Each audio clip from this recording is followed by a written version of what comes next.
Hi, I'm back again. I'm recording this back to back to the other one.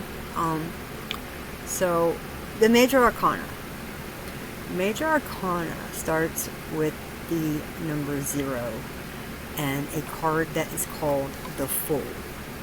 Okay.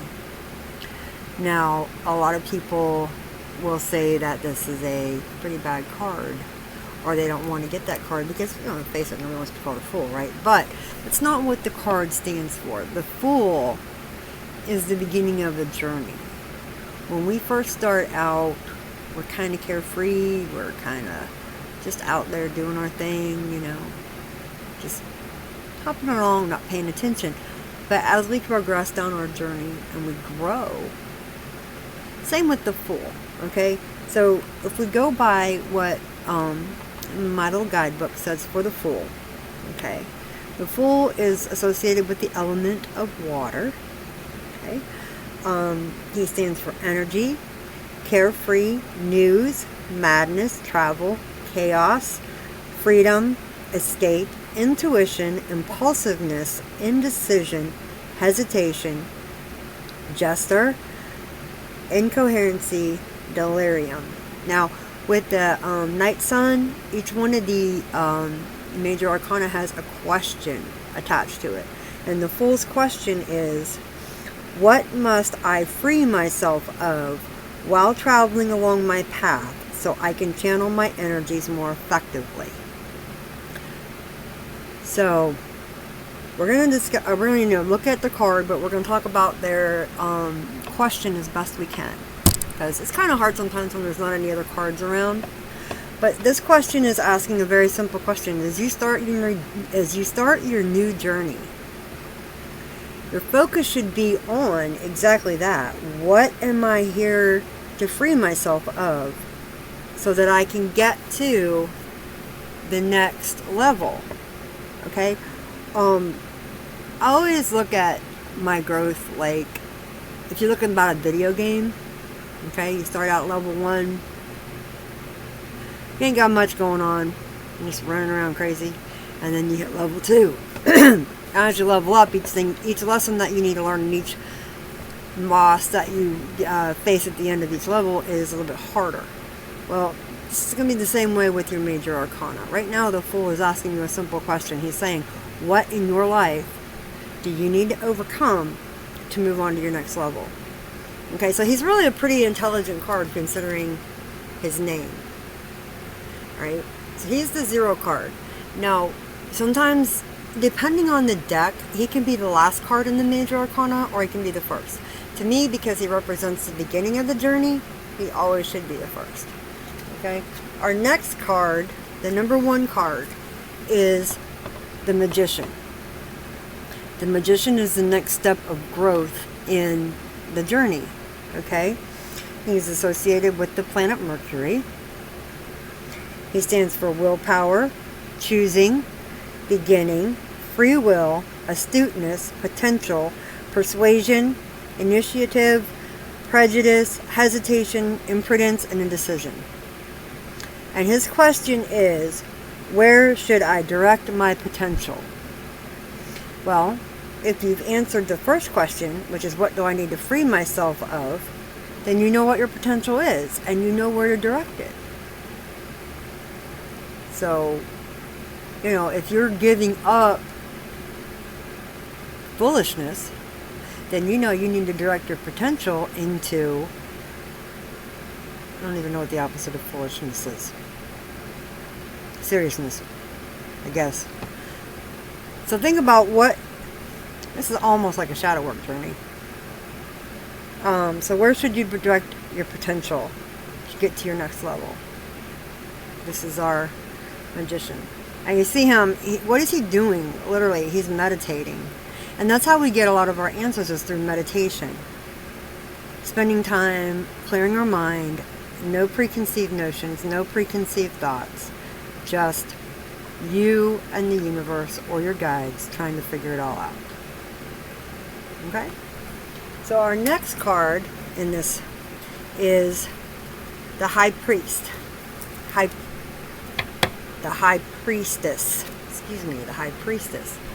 She is associated with the moon. To me, she's like a goddess card. Okay. She is knowledge.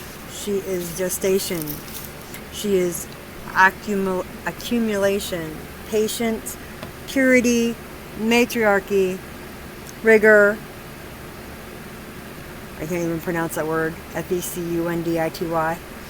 Motherhood, expectancy, inspiration, solitude, haughtiness.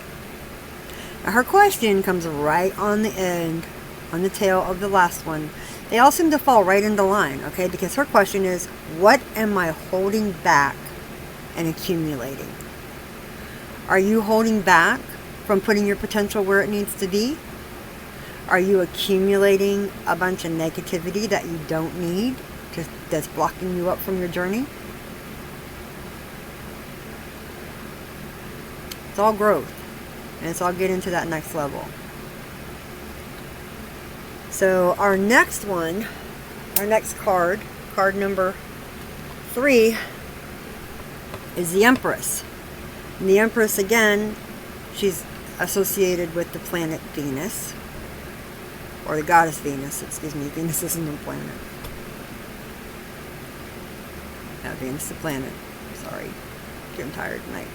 Anyway, she's associated with Venus. Whether you go with the goddess or whether you go with the planet, doesn't matter. She's creativity, she's intuition, she's seduction, she's happiness, she's idealism, nature, dynamism, adolescence, abundance, turmoil, inexperience, maliciousness, presumption. She says, her question, what is being born within me and what experience will it leave me? Being associated with the planet Venus, being connected to love and birth and all of that, you know, relational stuff. Yes. What is being birthed in you? Okay. What is it going to give you? What experiences is it going to give you? Okay. She is, look at her. If you look at her, she's confidence. She's, I know who I am, I know where I'm going, and I know what I'm doing. For me, she's goals. Okay. Our last card we're going to cover here is card number 4, and that is the Emperor. The Emperor is associated with Aries. His dominion, his stability, strength, rationalism, equilibrium, conquest, patriarchy, protector, tyranny, abuser of power, and adversary. His question asks you, how is my material life evolving and what am I building? So now we're up to, we've figured out where we're going. We figured out how we're going to get there. Now what are we going to do once we arrive? The whole, and this is, honestly, doing this with you right now, I'm learning a lot more about these cards, and I've been doing this for quite a number of years. But I'm learning something too about the journey through the Major Arcana, because I've never really sat down and looked at it like this before. So that is our number 4 card. And that's probably about as much as I'm going to put on this video, because I'm not running through all 22 Major Arcana in one video, so we'll break it up and do 5 or 6 cards a day. I really and truly hope y'all are learning something from this. Don't forget to click the link tree in the bio. Come visit us on Facebook if you're not there. Join us on TikTok, Instagram, Discord. We're really growing in there. We've got, I don't know, I want to say we've got about 15 hands. And we have our academy. We have our oracle team. We are really working towards becoming major influence in the pagan and witch communities. So come check us out. Y'all have a great day.